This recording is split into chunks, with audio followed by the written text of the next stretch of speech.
Hello बच्चों। तो बच्चों आज हम लोग आखिरी टॉपिक करंट इलेक्ट्रिसिटी का करने जा रहे हैं। इस टॉपिक का नाम है पोटेंशियोमीटर। ये भी हमारा किरचॉफ्स लॉ का एप्लीकेशन का ये आखिरी इंस्ट्रूमेंट है पोटेंशियोमीटर। ठीक है, तो इससे पहले हमने पिछले लेक्चर में मीटर ब्रिज और व्हीटस्टोन ब्रिज भी कवर किया था, उसके न्यूमेरिकल्स भी देखे थे। अगर आपने स्किप किया है तो उस लेक्चर को भी आप देख लीजिएगा, उसमें भी काफी कुछ सीखने को है आपके लिए। ठीक है, तो चलिए बच्चों हम लोग पोटेंशियोमीटर स्टार्ट करते हैं। पोटेंशियोमीटर क्या होता है? एक ऐसा इंस्ट्रूमेंट जिसको हम लोग इस्तेमाल करते हैं सेल्स के ईएमएफ को कंपेयर करने के लिए, या फिर किसी एक गिवन सेल के इंटरनल रेजिस्टेंस को फाइंड करने के लिए। तो ऐसे इंस्ट्रूमेंट्स को हम लोग पोटेंशियोमीटर कहते हैं। पोटेंशियोमीटर एक बहुत वर्सेटाइल इंस्ट्रूमेंट है जिसका काम होता है उसके किसी भी गिवन सेल्स के ईएमएफ को कंपेयर करना, या फिर कोई भी एक गिवन सेल के गिवन सेल के इंटरनल रेजिस्टेंस को कैलकुलेट करना। ठीक है, तो हम लिख सकते हैं कि potentiometer is a versatile instrument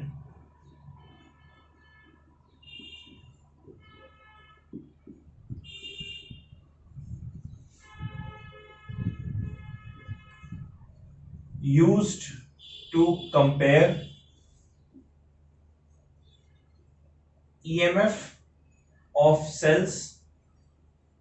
अब जाहिर सी बात है बच्चों, अगर कंपेयर कर रहे हैं यानी कि एक से ज्यादा सेल होगा तभी कंपेयर कर सकते हैं। और फाइंड इंटरनल रेजिस्टेंस, और find internal resistance of a cell. तो एक ऐसा इंस्ट्रूमेंट जिसका हम लोग इस्तेमाल करते हैं सेल्स के ईएमएफ को कंपेयर करने के लिए, या फिर इंटरनल रेजिस्टेंस एक सेल का फाइंड करने के लिए, इस तरीके के इंस्ट्रूमेंट को हम लोग पोटेंशियोमीटर कहते हैं। पोटेंशियोमीटर जो है बच्चों एक बहुत लॉन्ग वायर कंसिस्ट करता है, कुछ 4 मीटर से लेकर 10 मीटर तक उस वायर की लेंथ होती है। ठीक है, एक बहुत लॉन्ग वायर है। उस वायर की विशेषता क्या है कि उस वायर की, एक तो अगर आप बात करें तो वायर जो है वो लॉन्ग वायर है, एक लॉन्ग वायर है।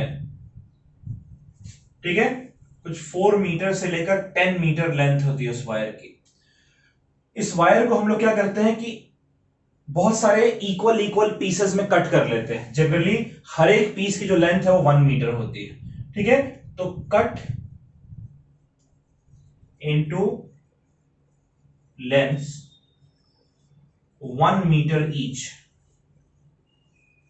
ठीक है, उसके बाद फिर क्या होता है कि एक वुडन सरफेस होता है, उसके ऊपर इन वायर्स को हम एक दूसरे के पैरेलल कनेक्ट कर देते हैं। कैसे? मतलब पैरेलल एक दूसरे के लगा देते हैं, और जितने भी वायर्स हैं इन सबको कॉपर स्ट्रिप्स के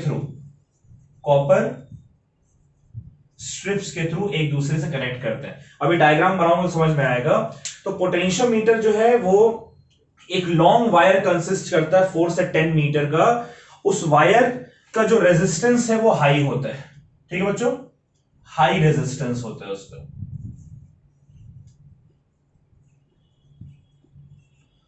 और जो टेम्परेचर कोएफिशिएंट अल्फा जो है वो उसका लो होता है। ऑलराइट, तो ध्यान समझिएगा, पोटेंशियोमीटर एक लॉन्ग वायर कंसिस्ट करता है 4 से 10 मीटर का, जिसको हम एक एक मीटर के लेंथ में कट कर देते हैं। 10 मीटर लंबा एक वायर है, ठीक है, उसका रेजिस्टेंस काफी हाई है और टेम्परेचर कोएफिशिएंट अल्फा बहुत लो होता है। इसको हम लोग क्या करते हैं, इक्वल इक्वल एक एक मीटर के हिस्सों में हम इसे कट कर देते हैं। फिर जितने भी हर एक एक मीटर का जो वायर आपको मिला है उसको एक दूसरे के पैरेलल प्लेस कर देंगे ऐसे।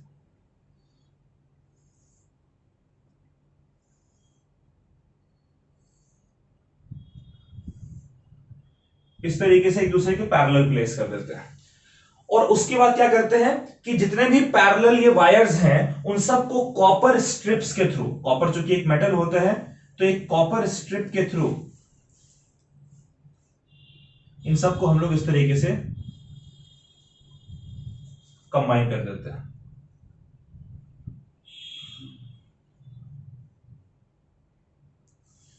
ठीक है, कॉपर स्ट्रिप थोड़ा सा अलग से शो करने के लिए थोड़ा सा मोटा बना रहा हूं मैं।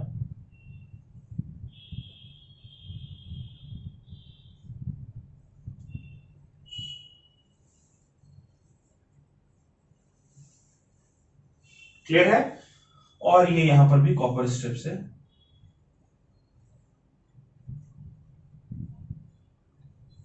इस तरीके से हम लोग कंबाइन कर देते हैं बच्चों। ठीक है, एक और ये ले लेते हैं।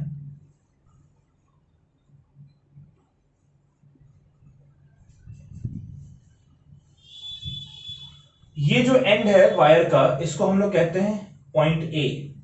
ये कौन सा पॉइंट है बच्चों? ए। और ये जो एंड है इसे हम लोग कहते हैं पॉइंट बी। ठीक है, तो एक, अब फिर समझिएगा, पोटेंशियोमीटर एक लॉन्ग वायर है, जनरली 4 मीटर से 10 मीटर लेंथ होती है इसकी। इसका रेजिस्टेंस बहुत हाई होता है और जो टेम्परेचर कोएफिशिएंट अल्फा है ये बहुत लो होता है।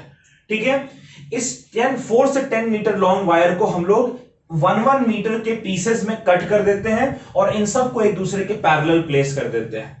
और हर एक पैरेलल वायर को, पड़ोस वाले वायर को कॉपर स्ट्रिप्स के थ्रू हम लोग कनेक्ट कर देते हैं ताकि जो भी करंट है वो हमारा कंप्लीटली थ्रू आउट फ्लो कर सके। अब जो एंड्स हैं वायर के ए और बी, इसको हम क्या करते हैं, एक बैटरी, एक की और एक रियोस्टैट से, यानी वेरिएबल रेजिस्टेंस, रियोस्टैट से कनेक्ट कर देते हैं। ऑलराइट, रियोस्टैट को मैं RH सिंबल से रिप्रेजेंट कर दे रहा हूं, की को मैं K सिंबल से रिप्रेजेंट कर दे रहा हूं, और बैटरी है, इसका पोटेंशियल V। ठीक है, ये हमारा बच्चों रियोस्टैट है। अब सॉरी, ये पोटेंशियोमीटर है। अब ये जो पोटेंशियोमीटर है, इसमें जो वायर है, देखिए A पॉइंट से लेकर और B पॉइंट तक वायर है, तो इस वायर का कुछ लेंथ है, तो इसीलिए इसके नीचे पैरेलल में ही हम एक स्केल रख लेते हैं। ठीक है, एक स्केल इस तरीके से हम लोग, ऑलराइट, एक स्केल होता है ताकि लेंथ जो है वो मेजर कर सके, नल पॉइंट हमें मिलेगा वो हम लोग मेजर कर सके। अब मैंने आपसे कहा है कि जो पोटेंशियोमीटर है इसका हम लोग इस्तेमाल करते हैं ईएमएफ कंपेयर करने के लिए। तो पहला यूज क्या है इसका, ईएमएफ कंपेयर करना। दूसरा यूज क्या है, सेल के इंटरनल रेजिस्टेंस को फाइंड करना। तो पहले हम लोग पहला केस देखते हैं, to compare EMF of cell. ठीक है, to compare EMF of cell. ठीक है बच्चों, पहला हम लोग पोटेंशियोमीटर का एप्लीकेशन पढ़ रहे हैं सेल के ईएमएफ को कंपेयर करने के लिए। तो देखिए होता कि जो ए पॉइंट है, इस ए पॉइंट से अगर 2 सेल आपको चाहिए तो 2 सेल हम ले लेते हैं कुछ इस तरीके से।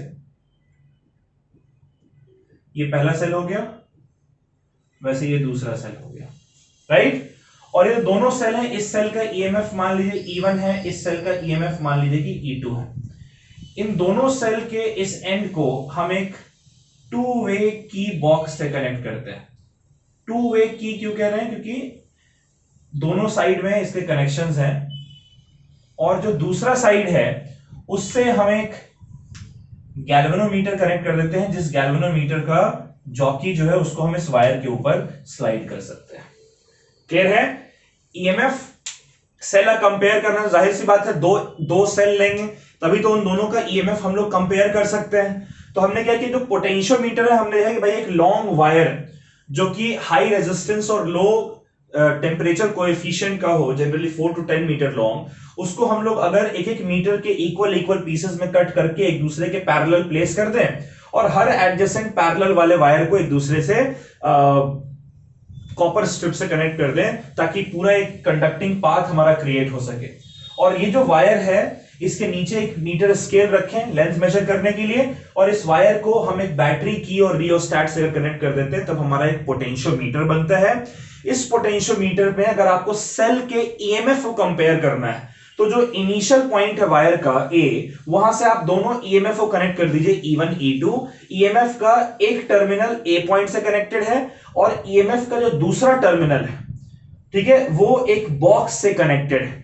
वो बॉक्स जो है उसका लेफ्ट साइड पे भी कनेक्शन है और राइट साइड की तरफ भी कनेक्शन है, इसलिए इसे हम लोग टू वे की बॉक्स कहते हैं। तो इधर से हमने कनेक्ट कर दिया और दूसरे साइड से गैल्वेनोमीटर कनेक्ट कर दिया, जिस गैल्वेनोमीटर का जो जॉकी है इसको हम वायर के ऊपर स्लाइड कर सकते हैं नल पॉइंट फाइंड करने के लिए।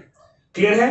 अब मैंने बोला कि ये जो वायर है ये हमारा यूनिफॉर्म है, राइट? यूनिफॉर्म वायर, हम लोग यूनिफॉर्म वायर ही लेते हैं।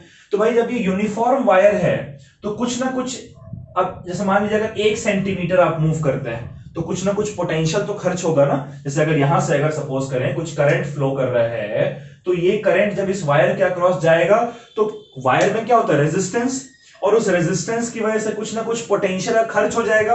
तो मान लेते हैं हम कि पोटेंशियल ग्रेडियंट कहते हैं उसे, पोटेंशियल ग्रेडियंट।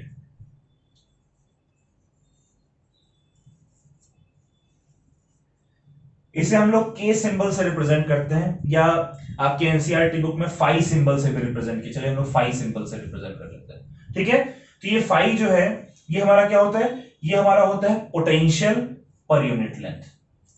हर एक यूनिट लेंथ में जो पोटेंशियल है वो हमारा फाई के बराबर होता है, ठीक है। तो करना क्या है अब आपको, इसमें आपने ज्यादा कुछ नहीं, बहुत सिंपल है। सबसे पहले आप क्या करेंगे, अगर आपको ईएमएफ कंपेयर करना, सबसे पहले आप जो E2 का कनेक्शन है उसको हटा देंगे। E2 का जो कनेक्शन है उसको हटा देंगे, सिर्फ E1 का कनेक्शन आप रखेंगे। और फिर ये जो गैल्वेनोमीटर का जो जॉकी है, इस जॉकी को आप इसके ऊपर स्लाइड करेंगे। स्लाइड करके आपको ऐसा पॉइंट फाइंड करना है, मान लीजिए ये पॉइंट आपको मिला N1, एक ऐसा पॉइंट जहां पर जब हम जॉकी को रखेंगे तो गैल्वेनोमीटर में कोई डिफ्लेक्शन शो नहीं होगा, यहां पर कोई करंट यानी कि इस के थ्रू फ्लो नहीं कर रहा है। भाई जब करंट आपका आएगा तो कुछ करंट इधर सेल के थ्रू, गैल्वेनोमीटर के थ्रू होते हुए पास करेगा, और कुछ करंट जो है आपका वो इस वायर के थ्रू। तो आपको गैल्वेनोमीटर के जॉकी को यहां से लेकर और यहां तक स्लाइड करना है, तो रखना है इस तरीके से, और देखना है कि कौन सा ऐसा पॉइंट आपको मिलता है जहां पर रखने पर इस गैल्वेनोमीटर के थ्रू कोई करंट नहीं फ्लो करता, यानी गैल्वेनोमीटर का जो पॉइंटर है उसके अक्रॉस कोई डिफ्लेक्शन आपको देखने को नहीं मिलता है। मान लीजिए कि ये N1 पॉइंट है जहां पर आपको कोई डिफ्लेक्शन नहीं मिल रहा है, 1 मीटर, और ये जितना भी है आप मीटर स्केल से मेजर कर लेते हैं, हम मान लेते हैं कि L1 लेंथ है, ठीक है। तो अगर मैं लूप देखूं, कौन सा लूप है बच्चों, देखिए A, E1, फिर 1 3, उसके बाद गैल्वेनोमीटर, फिर N1, और फिर वापस A। क्या ये क्लोज लूप बन गया? तो अगर मेरे को यहां पर नल पॉइंट मिल रहा है तो क्या मैं एक लूप रूल लगाकर यहां पर एक इक्वेशन नहीं लिख सकता? यहां से देखिए, यहां पर करंट तो हमारा इस डायरेक्शन में फ्लो कर रहा है, राइट? तो इसका मतलब हो गया कि करंट यहां से फ्लो कर रहा है तो ये पॉजिटिव हो गया और यहां पर नेगेटिव हो गया। समझ रहे हैं इस बात को? और ठीक है, तो अब यहां चलना शुरू करते हैं, ए से जाते हैं E1, ठीक है, फिर यहां से आगे बढ़े तो जो सेल है उसके नेगेटिव टर्मिनल से पॉजिटिव टर्मिनल की तरफ हम मूव कर रहे हैं, ठीक है। तो पोटेंशियल क्या होगा, हमारा खर्च होगा, ड्रॉप होगा, यानी कि -E1। उसके बाद फिर आप 1 से 3 आए, कुछ भी नहीं हो रहा है। 3 से गैल्वेनोमीटर पहुंचे, कुछ नहीं, कोई करंट नहीं फ्लो कर रहा है। गैल्वेनोमीटर से N1 तक पहुंचे, कोई करंट नहीं फ्लो कर रहा है, कोई पोटेंशियल खर्च नहीं। फिर N1 से जब आप वापस A तक जाएंगे तो कितना डिस्टेंस है, ये L1 है, ठीक है। तो ये कितना हो जाएगा, L1 डिस्टेंस है, और हर एक यूनिट लेंथ में पोटेंशियल जो ग्रेडियंट है, पोटेंशियल खर्च है, वो फाई। एक यूनिट लेंथ में पोटेंशियल खर्च फाई है, तो अगर यहां से लेकर यहां तक का डिस्टेंस L1 है तो कितना खर्च होगा, फाई इंटू L1 होना चाहिए। आप नेगेटिव से पॉजिटिव की तरफ जा रहे हैं, यानी पोटेंशियल बढ़ेगा, और आप वापस से उसी पॉइंट में पहुंच गए तो पोटेंशियल ड्रॉप जो है इसका सम कितना होना चाहिए, 0 के बराबर। तो यहां से आप लिख सकते हैं E1 is equals to phi into L1। ये मेरा हो गया इक्वेशन नंबर 1। अब उसी तरीके से बच्चों आपने क्या किया, अब आपने जो इसको आपने कनेक्ट नहीं किया था ना, E2 को तो आपने हटा दिया था। अब आपने क्या किया है कि आप E2 को इस तरीके से ज्वाइन कर लेते हो और E1 के कनेक्शन को हटा देते हो। पहले आपने क्या किया था, पहले आपका E1 का कनेक्शन था और E2 का कनेक्शन नहीं था, तब ये E2 तो किसी काम का नहीं था, जो भी है आप लूप इसी के अक्रॉस लोगे, ये लूप लेकर हमने इक्वेशन लिख दिया। अब हम लोग E2 को ज्वाइन कर देंगे और E1 को इस सर्किट से हटा देंगे, डिस्कनेक्ट कर देंगे। तो फिर से अब जाहिर सी बात है EMF चेंज हो गया तो आपका नल पॉइंट भी बदल जाएगा। मान लीजिए कि अब आपका नल पॉइंट जो है वो कहीं यहां मिल रहा है, मान लेते हैं N2 पॉइंट पर मिल रहा है, तो करंट तो चूंकि इधर ऐसे फ्लो कर रहा है, ठीक है, इसलिए अब ये आपका नेगेटिव पोटेंशियल पर होगा। तो अब हम लोग फिर से अगर N2 पॉइंट पर नल पॉइंट मिल रहा है तो अब हम लोग लूप ले लेते हैं A E2 A E2 2 3 G फिर N2 और फिर वापस A। ठीक है, तो बच्चों अगर आप यहां से आगे बढ़ते हैं तो E2 में देखिए नेगेटिव है, ये पॉजिटिव है, ये कनेक्टेड है, नेगेटिव और पॉजिटिव है, so as a result what will happen, यहां पर पोटेंशियल आपका नेगेटिव होना चाहिए, खर्च हो जाएगा -E2। फिर आप यहां से 2 से 3 गए, कोई करंट नहीं है, 3 से G आए, कोई करंट नहीं है, G से N2 आए, कोई करंट नहीं, करंट ही नहीं तो पोटेंशियल खर्च ही नहीं हो रहा है। अब N2 से अगर A पॉइंट तक ये जो पूरी दूरी है, अगर मान लीजिए ये L2 के बराबर है तो कितना हो जाएगा पोटेंशियल ड्रॉप, 5L2, नेगेटिव से पॉजिटिव तो प्लस हो जाएगा, इज इक्वल्स टू 0। यहां से बच्चों आ गया E2 is equals to 5 into L2, इसे मैं कह दे रहा हूं इक्वेशन नंबर 2। अब अगर इक्वेशन 1 और 2 को हम डिवाइड करते हैं तो राइट हैंड साइड क्या, लेफ्ट हैंड साइड क्या हो जाएगा, E1 अपॉन E2, और right hand side 5L1 upon 5L2, 5 और 5 कट जाएगा, ये आपका आ जाएगा equals to L1 upon L2। देखिए चूंकि L1 लेंथ कितना है ये हम मेजर कर सकते हैं, L2 लेंथ कितना है मेजर कर सकते हैं, तो राइट हैंड साइड का रेशियो हमें पता चल गया, राइट हैंड साइड का रेशियो पता चल गया तो वही तो लेफ्ट हैंड साइड के रेशियो के बराबर होगा। तो इन दोनों सेल के ईएमएफ के रेशियो को हमने कंपेयर कर लिया ना, फाइंड कर लिया ना, यही तो हमें करना था। ठीक है, ट्रिक यही था कि यहां पर जो दोनों ईएमएफ है उसमें दोनों सेल्स हैं, एक बार में एक ही सेल को कनेक्ट करना है, दूसरे सेल को डिसकनेक्ट कर देना है, और उसके बाद फिर इस गैल्वेनोमीटर के जॉकी को मूव करके नल पॉइंट फाइंड कर लेना है, और नल पॉइंट जहां भी मिल रहा है वहां पर एक लूप बनाकर और लूप इक्वेशन लिख देना है किरचॉफ का, वहां से इक्वेशन आ जाएगा।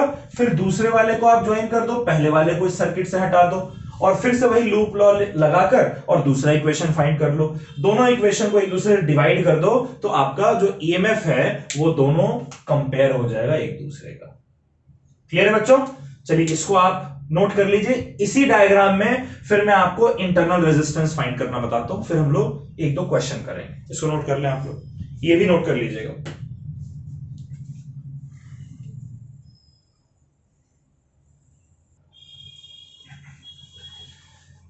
नेक्स्ट पार्ट जो बच्चों हमारा है वो है to find internal resistance of cell. ठीक है, सेकेंड पार्ट में हमें सेल का इंटरनल रेजिस्टेंस फाइंड करना है। सेकेंड पार्ट में लिख रहा हूं टू फाइंड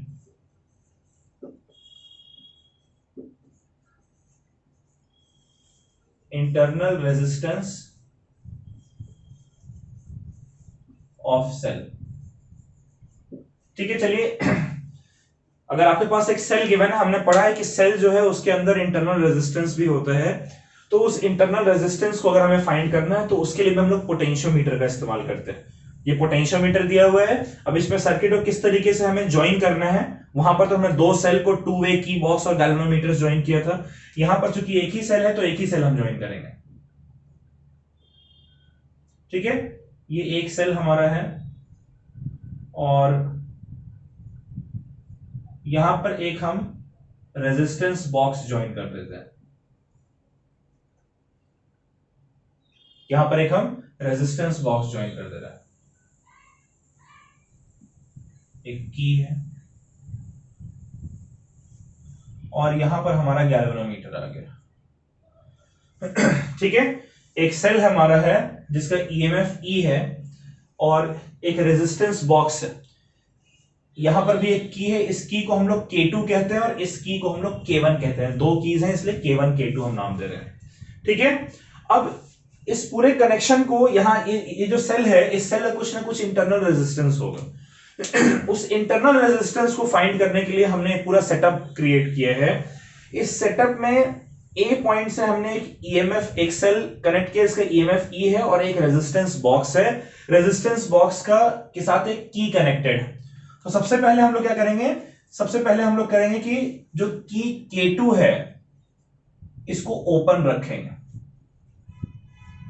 जब की K2 जो हमारा है जब ये ओपन होगा तो जाहिर सी बात है रेजिस्टेंस बॉक्स किसी काम का नहीं होगा भाई, यहां पर सर्किट जो है वो टूट गया है, तो जो भी है वो ये ईएमएफ हमारा है। और अब हमें क्या करना है कि इस गैल्वेनोमीटर पर जॉकी को हमें स्लाइड करना है कुछ इस तरीके से कि हमें एक नल पॉइंट मिल जाए। ठीक है, तो इस की को हमने ओपन रखा और की को ओपन रख के और उसके बाद फिर हम इस सेल के थ्रू जो गैल्वेनोमीटर कनेक्टेड है उसके जॉकी को मूव करते हैं, मूव करके मान लीजिए N1 पॉइंट पर हमें नल पॉइंट मिल गया।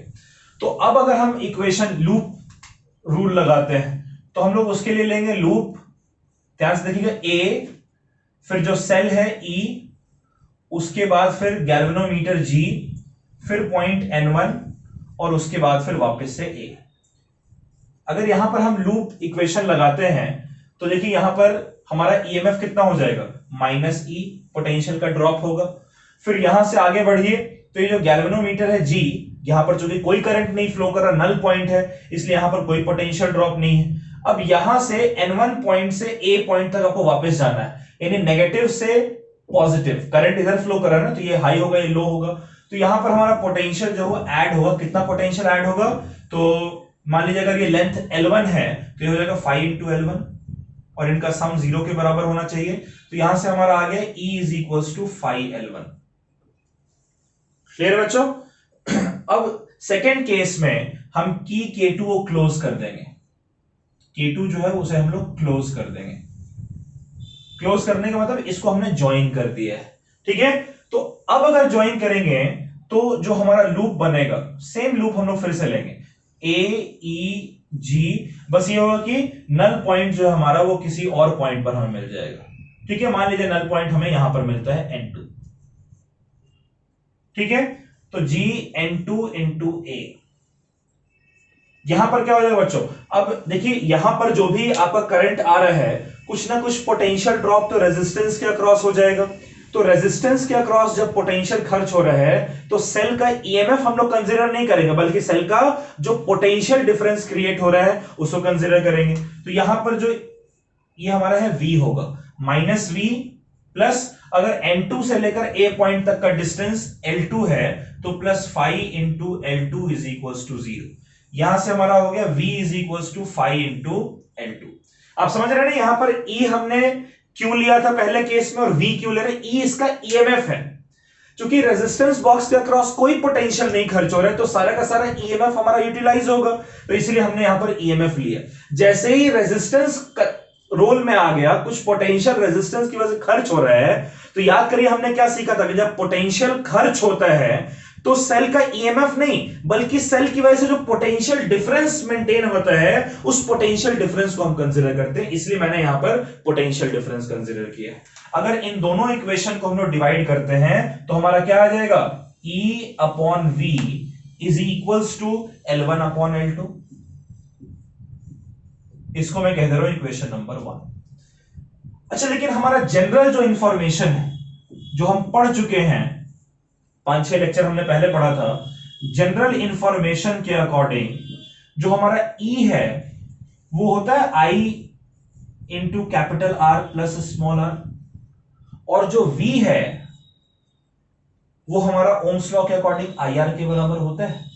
तो अगर इन दोनों को डिवाइड कर दें तो यहां से हमारा क्या हो जाएगा, E अपॉन V आ जाएगा equals to R plus small r, small r internal resistance होता है, divided by capital R। Capital R upon capital R हो जाएगा 1 plus small r upon capital R।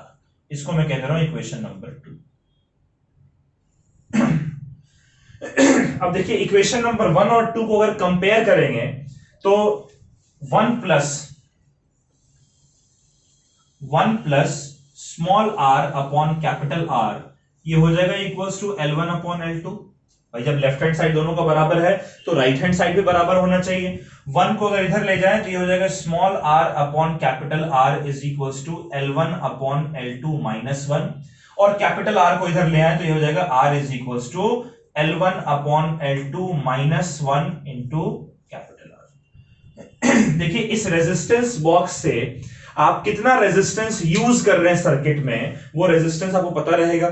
L1 L2 तो आप इस स्केल के मेजरमेंट से पता कर ही लेंगे। तो इस सेल का जो इंटरनल रेजिस्टेंस है वो इंटरनल रेजिस्टेंस हम लोग कैलकुलेट कर सकते हैं। इसमें सिर्फ दो ही चीज किया है। पहले केस में जब की हमारा ओपन था तो ये किसी काम का नहीं था, ईएमएफ यहां पर आया, लूप इक्वेशन लिख लिया। फिर जब हमने इस की को क्लोज किया तो रेजिस्टेंस बॉक्स भी कुछ पोटेंशियल खर्च कर ले रहा है, तो इसलिए अब यहां पर ईएमएफ ना लेकर हमने पोटेंशियल डिफरेंस लिया और उसके बाद लूप इक्वेशन लिख दिया। दोनों को डिवाइड करके हमारा एक इक्वेशन बन गया। लेकिन ईएमएफ और पोटेंशियल डिफरेंस दोनों का फॉर्मूला हमें पता है, ठीक है, हम पहले से फाइंड कर चुके हैं। उस इक्वेशन को पुट करके इसका रेशियो निकाल लिया। दोनों इक्वेशन को कंपेयर करेंगे, लेफ्ट हैंड साइड इक्वल है तो राइट हैंड साइड भी इक्वल होना चाहिए, यहां से इंटरनल रेजिस्टेंस आ जाएगा। ठीक है, चलिए बच्चों इसको नोट कर लें, फिर हम लोग न्यूमेरिकल देखते हैं। समझ कर नोट करिएगा।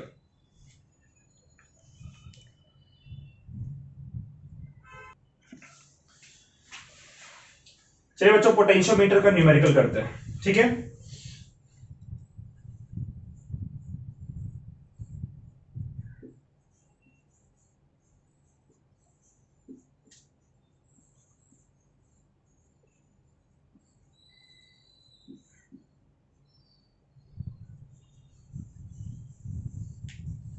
ऑलराइट, तो क्वेश्चन है, बहुत सिंपल क्वेश्चन से स्टार्ट करते हैं।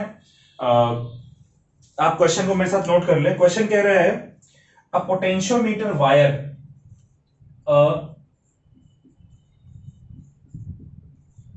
Potentiometer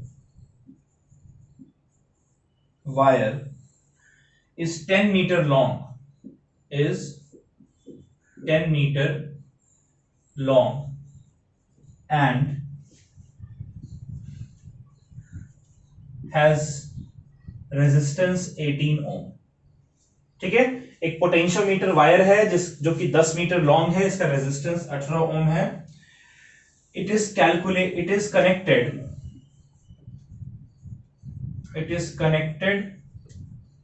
to battery. किसे कनेक्ट कर रहे हैं हम लोग बच्चों? इसको हम कनेक्ट कर रहे हैं बैटरी से, जिसका EMF 5 volt of EMF 5 volt और जिसका इंटरनल रेजिस्टेंस 2 ओम। ठीक है, कह रहा है आपको पोटेंशियल ग्रेडियंट कैलकुलेट करने के लिए। क्या कैलकुलेट करने के लिए बोल रहा है? पोटेंशियल ग्रेडियंट, यानी कि के आपसे पूछ रहा है। ठीक है, तो जरा सवाल समझते हैं। बहुत सिंपल क्वेश्चन है, इससे सिंपल क्वेश्चन आपको पोटेंशियोमीटर का नहीं मिलेगा। पोटेंशियोमीटर वायर है जो कि 10 मीटर लॉन्ग है। इसका सॉल्यूशन देखते हैं जरा।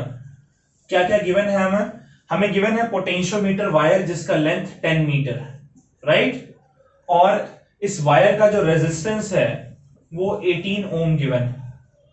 इंटरनल रेजिस्टेंस भी गिवन है 2 ओम सेल का, और सेल का जो ईएमएफ वो आपसे 5 वोल्ट कह रहा है। आपसे कह रहा है पोटेंशियल ग्रेडियंट के फाइंड करने को। क्या फाइंड कर रहे हो? कह रहा है बच्चों पोटेंशियल ग्रेडियंट के। मुझे बताइए के का फॉर्मूला क्या होता है? What is the formula for के? पोटेंशियल ग्रेडियंट क्या होता है? Potential difference per unit length, right. और ये पोटेंशियल डिफरेंस जो है बच्चों, क्या हमारा ये I इंटू आर के बराबर होता है? तो क्या पोटेंशियल ग्रेडियंट का फॉर्मूला या तो V अपॉन एल होगा या तो आई आर अपॉन एल होगा। ठीक है, लेंथ देखिए आपको गिवन है, रेजिस्टेंस आपको गिवन है। अगर आप V पता चल जाए तो डायरेक्ट V अपॉन एल कर दीजिए, या अगर करंट पता चल जाए तो I into are upon L कर दीजिए। तो एक करंट निकालने का हमारे पास कोई तरीका है? करंट का फॉर्मूला हमारे पास है, करंट हमारा होता है equals to EMF upon capital R plus small R, है ना। हमने लिखा था, हमने सीखा था I is equals to EMF is equals to I into capital R plus small R, वहीं से ये हमारा आया है। अब देखिए ईएमएफ हमें गिवन है बच्चों 5 वोल्ट, और ये कैपिटल आर है 18 और स्मॉल आर है 2 ओम, यानी ये हमारा हो गया 5 volt upon 20 ohm which is equals to 1 upon 4 ampere, right. और 1 अपॉन 4 को आप लिख सकते हैं 0.25 एम्पियर। ये करंट आपका आ गया। क्या इस करंट की वैल्यू को यहां पुट करके हम सॉल्व कर सकते हैं? बिल्कुल कर सकते हैं। तो जो K की वैल्यू है बच्चों वो हमारा होगा I into are upon l. I क्या है हमारा? I हमारा है 0.25 इंटू कैपिटल R हमारा है 18 डिवाइडेड बाई L की वैल्यू कितनी है बच्चों? 10। इस डेसिमल को हटाएंगे तो नीचे 100 हमारा मल्टीप्लाई होगा, राइट। 25 1 टाइम्स और ये आपका हो जाएगा 4 टाइम्स। ये 4 से अगर कट करेंगे तो ये 9 हो जाएगा और ये 2 हो जाएगा, और ये आपका हो गया 9 और 2 कट करेंगे तो ये 4.5 आएगा। यानी आपका ये कितना आ रहा है बच्चों? 4.5 upon 10 which is equals to 0.45 volt per metre. ठीक है, ये आपका पोटेंशियल ग्रेडियंट निकल कर आ गया। चलिए इसको नोट कर लीजिए, समझ कर नोट करिएगा, फिर अगला सवाल हम लोग देखते हैं।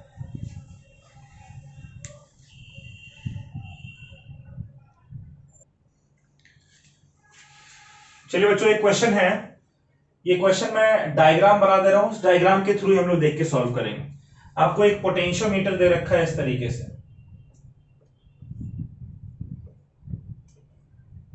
ठीक है।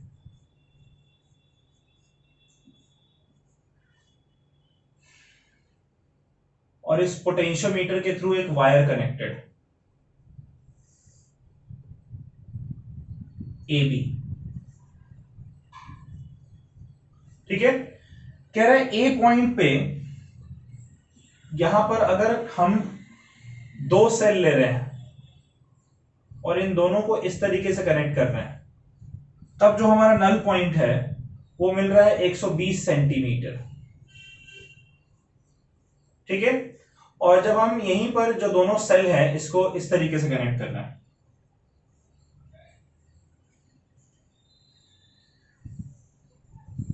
तब जो नल पॉइंट हमें मिल रहा है वो 300 मीटर में मिल रहा है, राइट। ये है E1 और ये है E2, ये है E1 ये है E2, ठीक है। आपसे कह रहा है पहला फाइंड करने को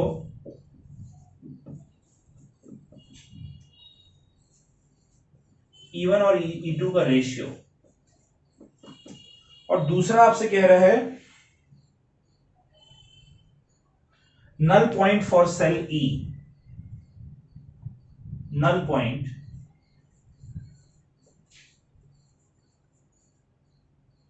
for cell of EMF E1, ठीक है। ये क्वेश्चन जो है बच्चों पहले आप इस क्वेश्चन को समझिए। क्वेश्चन कह रहे हैं कि हमारे पास एक पोटेंशियोमीटर है, कुछ इसका ईएमएफ होगा, इस सेल का ईएमएफ मान लीजिए ई है, कह रहे किसी काम का नहीं इस सवाल में। ये रियोस्टैट है हमारा, ये की है, ठीक है। इसे हमने एक वायर से कनेक्ट कर दिया, पोटेंशियोमीटर बना दिया है, ए बी एक यूनिफॉर्म वायर है।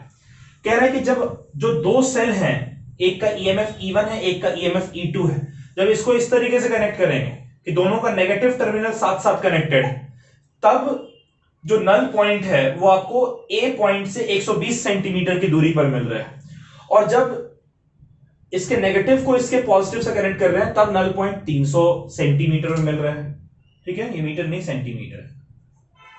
तो कह रहा है E1 और E2 का रेशियो फाइंड करिए और नल पॉइंट बताइए। देखिए इस सवाल को कैसे करेंगे। पहला पार्ट, ठीक है, पहला पार्ट देखिए, इसका जो इक्विवेलेंट है,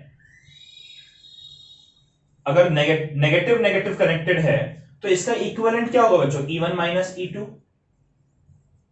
और जब positive positive positive negative connected होगा तब E1 प्लस E2, ठीक है। क्लियर है बात? तो ये प्लस E1 है तो ये माइनस E2 हो जाएगा। तो भाई इसका इक्विवेलेंट ईएमएफ जो है हमें पता चल गया है। हमें पता है, हमने पढ़ा है कि ईएमएफ जो है वो K इंटू जो L है उसके बराबर होता है। हमने देखा था ना जब हम लूप इक्वेशन लगा रहे थे। तो भाई यहां पर हमारा इक्विवेलेंट ईएमएफ है E1 माइनस E2, और ये किसके बराबर होगा? जो भी कांस्टेंट मतलब पोटेंशियल ग्रेडियंट होगा K multiplied by length 120 centimetre, right.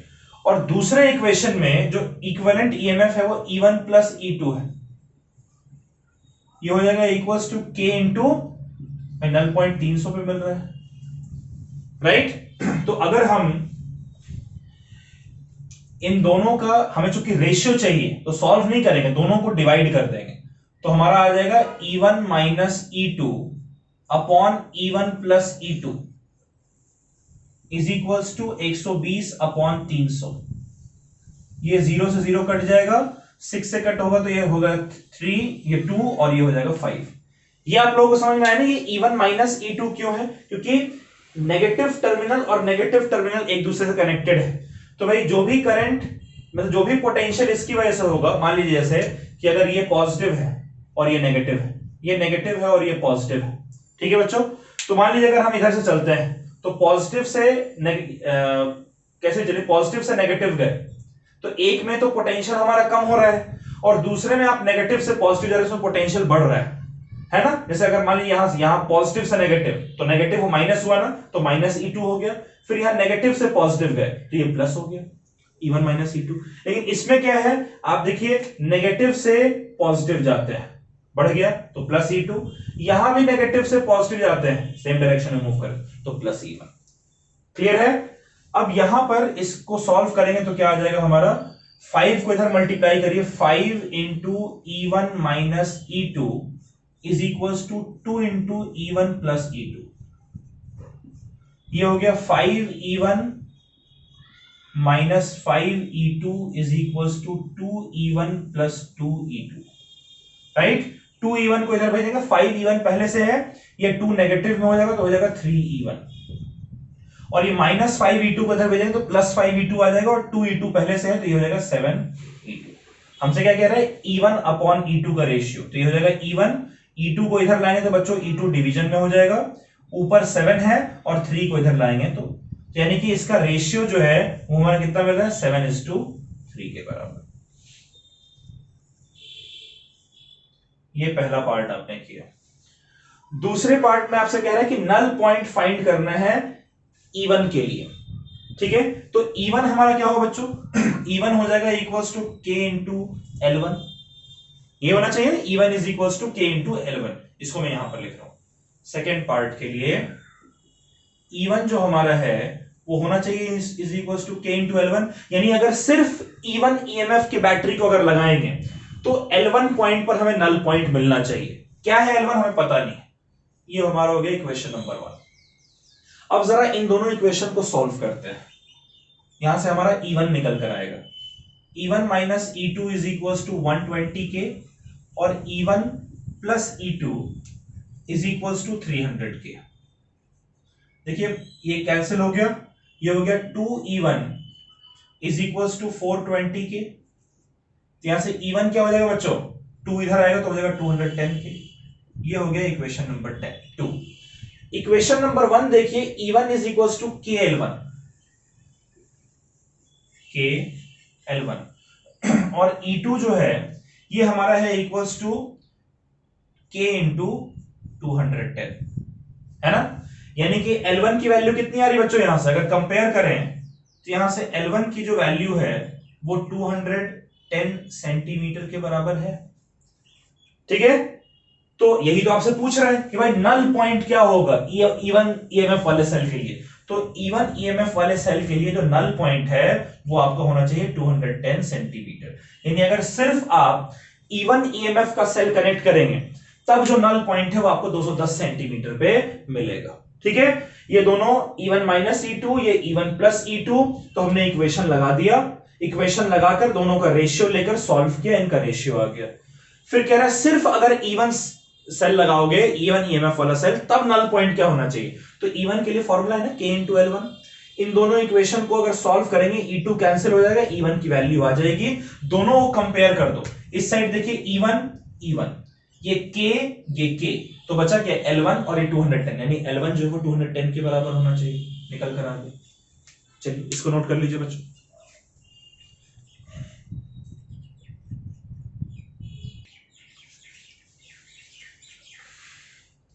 चलिए बच्चों, ये पोटेंशियोमीटर का टॉपिक था। बहुत ज्यादा वैरायटी ऑफ न्यूमेरिकल्स नहीं करने हैं आपको, कुछ जैसे न्यूमेरिकल्स मैंने 2 कराए उस तरीके के न्यूमेरिकल्स आप लोग कर लीजिएगा, बहुत सफिशिएंट रहेगा वो। और अब ये चैप्टर हमारा ओवर हो चुका है, तो मेरी आपसे रिक्वेस्ट है कि इस चैप्टर को अच्छे से पढ़िएगा, अच्छे से न्यूमेरिकल सॉल्व करिए, लेकिन उससे पहले जितना अच्छे से हो सके थ्योरी अच्छे से कर लीजिएगा। थ्योरी अगर आपका अच्छे से कंप्लीट होगा तो न्यूमेरिकल्स फिर आपसे करने में होंगे। ठीक है, तो बच्चों फिर अब अगले लेक्चर में मिलते हैं एक नए चैप्टर के साथ। तब तक इस चैप्टर को अच्छे से पढ़ लीजिए और नए चैप्टर की तैयारी करिए। ठीक है, चलिए bye bye, take care, stay safe, bye.